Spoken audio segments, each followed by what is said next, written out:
Hello, ladies and gentlemen. My name is Alex Petrescu, and I welcome you today on my Finance and Accounting Education channel here on YouTube. Just as we are already used, we will have for today two discussion points. First, we are going to tackle my latest course that I have already released, and it's available on Udemy and Patreon. The course is about a cash flow statement, how to build a cash flow statement, and it focuses on let's say past numbers. So it's about actuals, what happened in the last month, quarter, year, and so on and so forth. In no time there will be another one released and available for your usage. Course about how to budget or forecast the cash flow, so to do a cash flow budget or forecast, so looking into the future, what kind of money you will have in the future in your company. The second point for today, so it will be a discussion about the hospitality industry or sector, let's say it's better, which includes the gastronomy, so cafe, restaurants, bars, clubs, but also looking into the hotels, so they are all together in this what is called the hospitality sector. And so this will be the 2 points for today. Now that we have clarified what are the points, let's start directly with the summary or the approach for my latest course, the cash flow statement. Of course, the first topic for such a course and for any course would be to clarify what a cash flow statement is and why is it important. Then we are talking in this course about the structure. It has 3 layers. You will see in the course which ones are exactly and how to separate the cash flows in these 3 layers. You'll also understand the link or the relationship with the balance sheet and with the profit and loss account, which are the other 2 important and mandatory financial statements for any company. After we are done with the structure, I'm introducing to you the indirect and indirect method, which is affecting actually only one layer of this cash flow, so only one grouping of the 3 I have previously mentioned, and leading of course to 2 different forms of the cash flow actually statement. And we are going to tackle the working capital concept, which is also a very important component in one of the let's say layers of the cash flow, so the types of cash flow that you can have in a company usually. Then we have some specific points, like talking a little bit about the invoices for property, plant and equipment.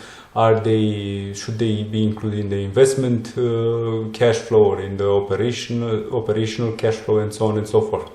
And once we are done with the, let's say, technical stuff, which is absolutely fundamental to be known, and in order to understand the cash flow, whether it is a cash flow which covers the past period, so it's closing cash flow, let's say, so, or a cash flow which is covering the future period, so a forecast or a budget cash flow. I'm going to present to you in this course a visual or a graphical way of representing things. Excel is helping us in this regard. We have a native graph there, a native diagram which we can use, and by using it we address a far wider audience, because usually we have an audience which is made out of managers which are in various functions: marketing, sales, HR, supply chain, and so on and so forth. And some of them, and most of the times, are not really, let's say, numbers oriented. You have people which are really numbers oriented in finance, but not that much in the other functions. And I'm going to present you a way of designing a graph with the help of Excel, and how you can very easily pass forward your knowledge, what you have found out about the cash flow of the company, via this graphical representation, and it can be very easily understood by the managers. So that being said, that's mostly those are mostly the topics that are covered by the cash flow statement course. It's just, as I have said, is an introductory one. It's focusing more on the technicalities, on understanding the cash flow, and on how to build one for the past results. It's very different than what we are going to do in the next cash flow course, which will be available in no time, which is focusing on how to forecast your cash flows in the future, or how to budget them. Just remember, the course is this one, and all the others that I have so far released, and the ones that I will release in the future, are available either on Udemy.com. There you can select the courses which are of interest for you and pay per course, basically. If you want to have access to all my courses, so what I have already released and what I will release in the future, if you keep your subscription, you have this option of going to patreon.com, and then you can become my patron, basically, and support me with my courses and gain access to all the courses. So with a monthly subscription for payment for. That being said, we switch directly to the hospitality industry. I'm saying here that if it's easy for you to get in, then it's easy for anyone. We will see why. We will talk also about the Porter's five forces, and we will try to understand a little bit the sector. The industry definition, so according to Wikipedia, and I tend to agree with this definition, it's very simple. It's a broad category of fields within the service industry that includes lodging, food and drinking service, event planning, theme parks, travel and tourism. It includes hotels, tourism agencies, restaurants and bars, of course cafe, clubs and so on and so forth. So it's quite broad, the definition. And then we have this term HoReCa, which stands for, it's an acronym for hotels, restaurants and cafes. So you might from time to time see it like this, but you will know what is it when you hear this term HoReCa. You will know what is it about. Then what struck me in the past months, let's say, so at the beginning, since the beginning of 2021, is that I have found, first I thought it's just a local problem here in Austria. The businesses, after the, let's say that the lockdowns were no more that tight, so the countries gave up on lockdowns, and you could go again in a restaurant and so on and so forth, so in a cafe, in a bar, a club, or even for the travelers booking a hotel and so on and so forth. The businesses are complaining about the lack of employees. I have here like a few articles, 1, 2, 3, 4, 5, 6, 7 articles from various countries. At first I thought it's just a local problem here in Austria, but then I realized that it's a global problem. I have an article, so on the top left side is an article from Austria, from a region of Austria. On the right side you have the BBC one, so it's from the United Kingdom. Left middle you have one which is from the United States. You also have this from Zeit, this is from Germany, so quite close to Austria. There is an article from Le Parisien, so in France. Another one from Austria, which is a general, so not regional one, but let's say a national coverage one, and also one from my native country, from Romania. So you see, there is it seems to be this problem that the businesses are in Austria. At least they said that they have a problem with finding 20% of the workers that they are needing in these sectors, especially restaurants, but I guess it's the same with also with the hotels and all the others. Now I'm saying that there is an overproduction capacity, so this is what I have noticed so far in many years. I work in this branch, so in this sector, and I have noticed there is an overproduction capacity, so there is too much capacity in the sector. I'm saying that many of the restaurants, bars, cafes and potentially hotels have a problem which is predating the COVID pandemic. So let's say that now with all the restrictions and with all the troubles, the overcapacity let's say, can be caused by some other factors, but this was also before.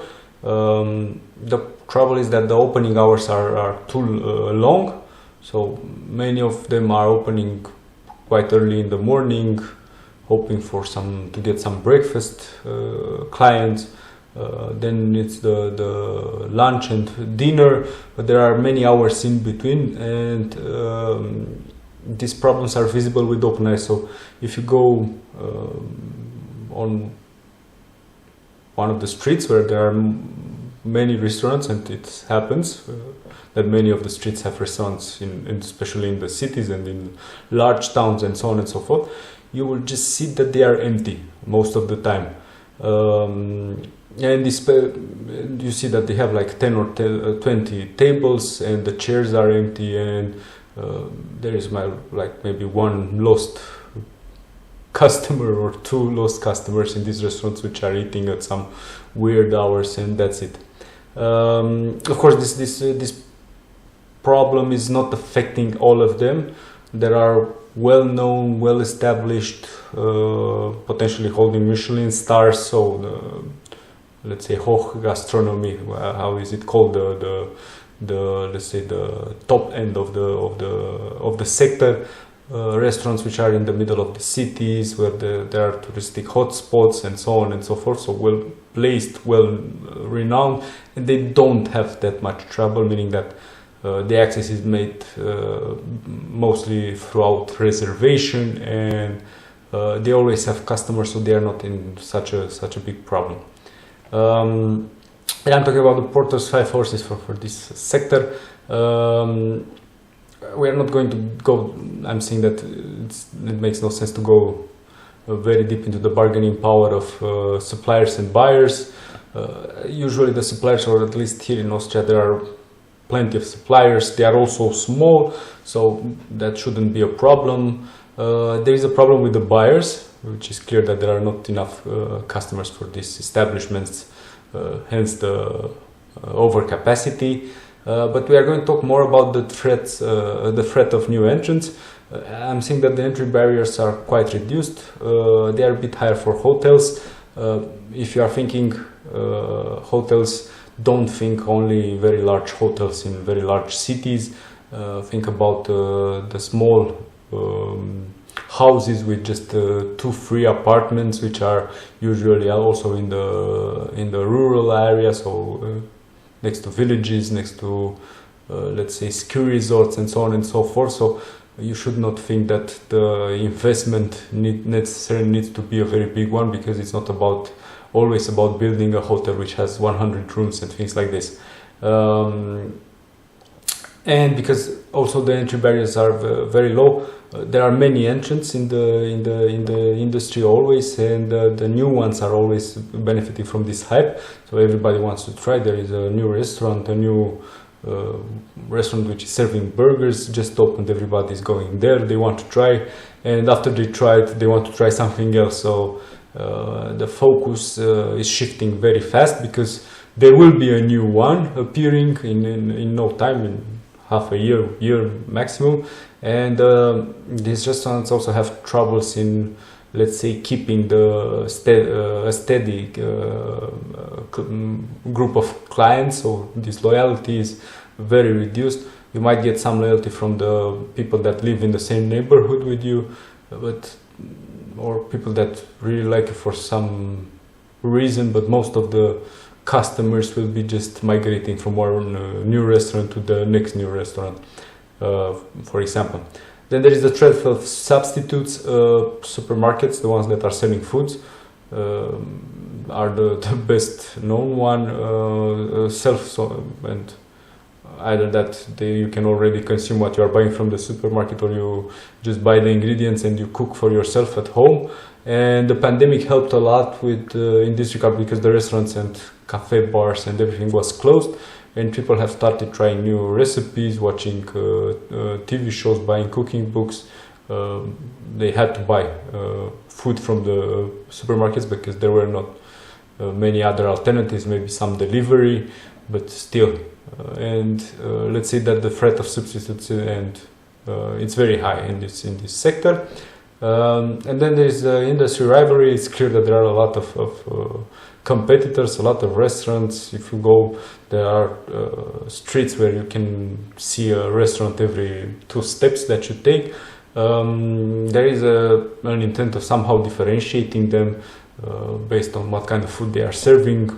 Mostly it's this national specificity, so Italian food, Japanese, or this kind of Chinese, Japanese, so sushi, French cafes, and so on and so forth. But however, I think that the rivalry in the industry remains quite high. Then we are talking about the business owners. Quite simple, the people don't have many ideas. Anyone who has a little bit of a capital, let's say it requires some capital but not that much. If you are thinking of some industrial production facility or something like that, you will need far more capital than that. And once you want to gain your financial independence and no longer work for somebody else, there is a high chance that it will cross your mind to, let's just start a restaurant, let's just start a bar or something like that. It's relatively easy hence to enter the market for anyone, and many are doing it, so it's quite clear. You need, however, some capital. So let's say that if you have just a little bit, it's better to just invest in something else. And we talked a lot about how you can invest your money, but if you want to start a business, you need some capital. If you are taking up a place which was previously serving the same purpose, so it was previously a restaurant or a cafe or something like that, you will just need to invest in some equipment for the kitchen, let's say some ovens. You will need the cutlery, tablecloth, all these dishes, so the tableware, maybe some uniforms for the service personnel, for the, let's say, for the waiters and so on and so forth. But keep in mind, these are not extremely large investments. Okay, if you are taking a place which it's completely trashed and you need to renovate and somehow decorate it so do the massive decoration part and so on and so forth, it will cost you more than that. Once you are done with the investment, then you have let's say the regular and operating costs. Also the investment, everything that you are investing at the beginning and which needs to be regularly praised, falls in this category of fixed costs.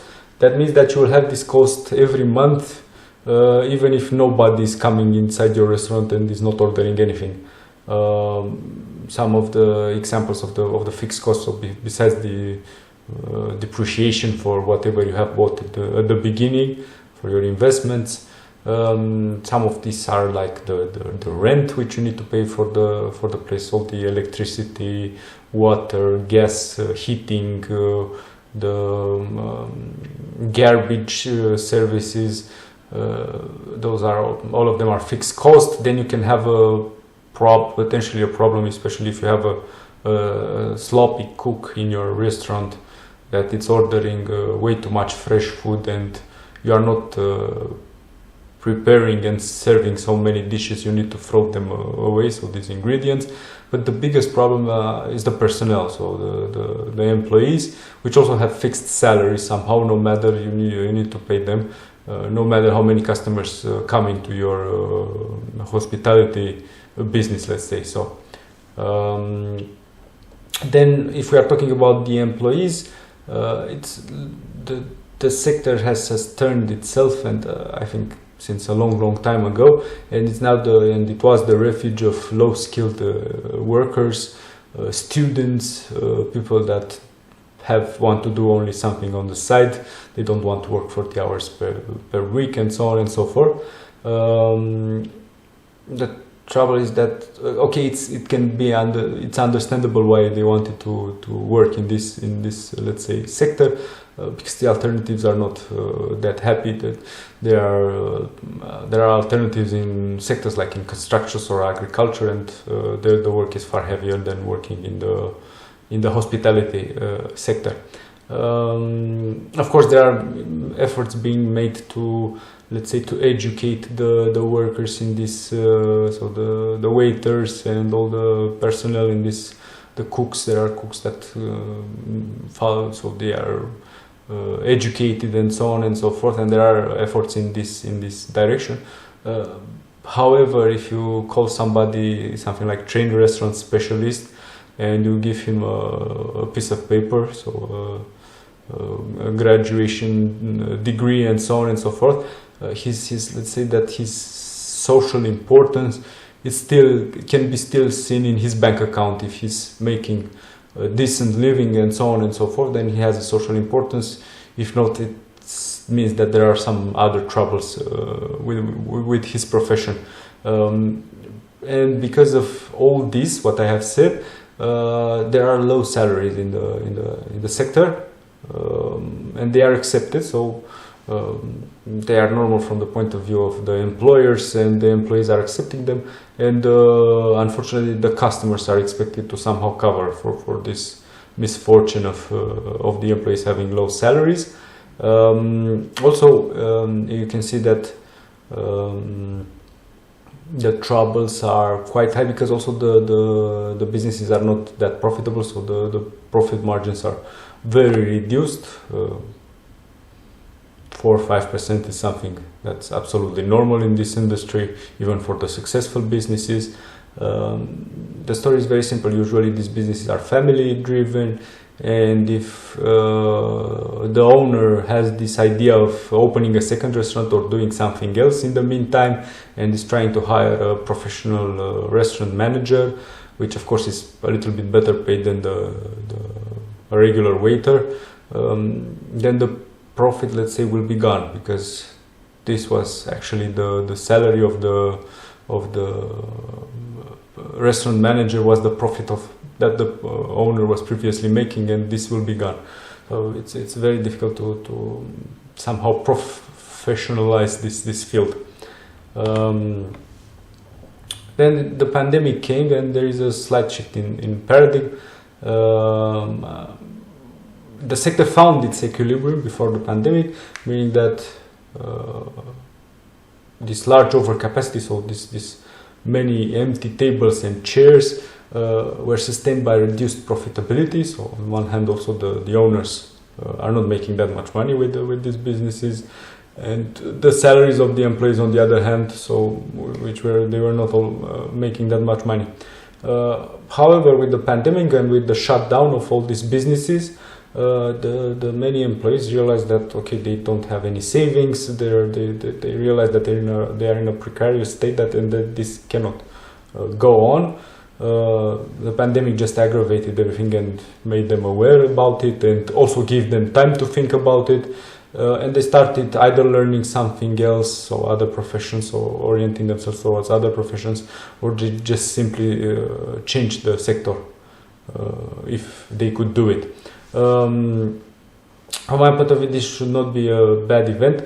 Now that there are so many businesses which are complaining in this sector, that are complaining they don't have enough employees, it should force the closing of the less successful ones, and the less successful ones are of course the ones which are making no profits, and they are paying the lowest salaries, and hence we hope that it's only logical to hope that the ones which are remaining will have a better usage of their capacity. That's what I'm saying, that normally you should not be able to just go in such an establishment and be able to, if they have like 10 tables, only one is occupied, then you have 9 others as options to occupy. It should be normal that you go there only when you have a reservation at least. And of course, if a business is working at almost full capacity most of the time, and so on and so forth, it should also improve the profits for the business owners, the situations, and it should also increase the salaries for the employees. So it should be a gain-gain situation, provided that let's say that the ones that should not be in this sector understand that, and they start doing something else. I mean, their employees already started doing that. Maybe the business owners also should think about reorienting themselves. Then this is what I have found, and it's very funny. to see it. The tech genius, the ultimate entrepreneur, this economic guru that can tell you that the cryptocurrencies have an economic fundament and they are backed up, while the normal currency, the normal money has absolutely no economic fundament, and so on and so forth.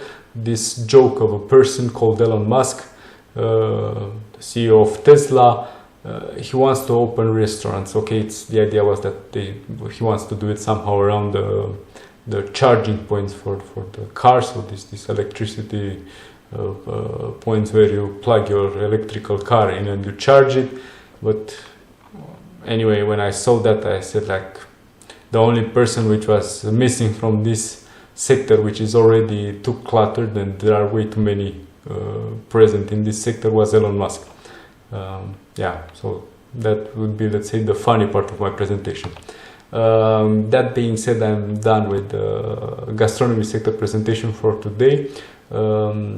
Please do not forget to like my video if you like it, to share if you think somebody would be interested, to comment if you have something to add, to contradict a different view of the things, but most importantly, to subscribe to my channel. This is supporting me a lot. If you want to have access to my courses, also don't forget they are available on Udemy and Patreon. You have links here below in the description, and other let's say possibilities through which we can support each other, meaning that you also get a benefit and I also get something from it, is that you can create, because we also talked about the savings and investments in previous presentations, you can create an account on eToro, and then there you can trade.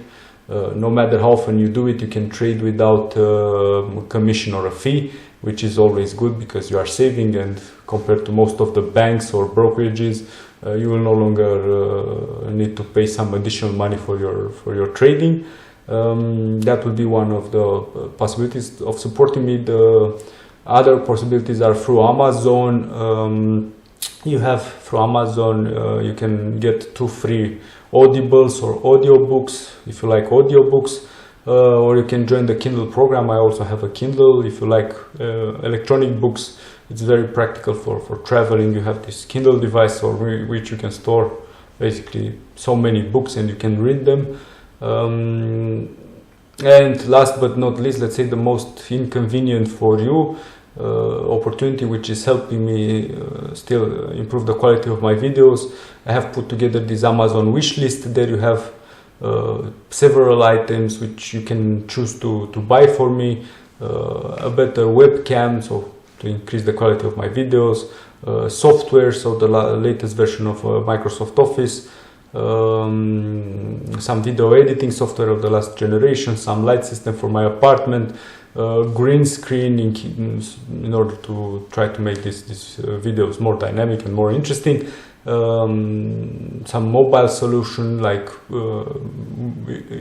if and when I resume my traveling, I can keep on doing videos from all over the world if I have a laptop, and so on and so forth. You can find some options there should you choose to support me directly. Once again, my name is Alex Petrescu. Thank you for your attention, and I look forward to seeing you with my next presentation.